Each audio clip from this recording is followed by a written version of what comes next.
നമസ്കാരം. National broadcasting news India news അപ്ഡേറ്റിലേക്ക് സ്വാഗതം.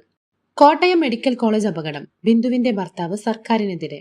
കോട്ടയം മെഡിക്കൽ കോളേജിലുണ്ടായ കെട്ടിടം തകർന്നുണ്ടായ അപകടത്തിൽ മരിച്ച ബിന്ദുവിന്റെ ഭർത്താവ് വിസ്തൃതൻ സർക്കാരിനെയും മന്ത്രിമാരെയും ശക്തമായി വിമർശിച്ചു. അപകടം നടന്നത് ആശുപത്രിയുടെ വലിയ വീഴ്ചയാണെന്നും അതിനെ മറയ്ക്കാൻ മന്ത്രിമാർ നുണ പറയുകയാണെന്നും വിസ്തൃതൻ ആരോപിച്ചു.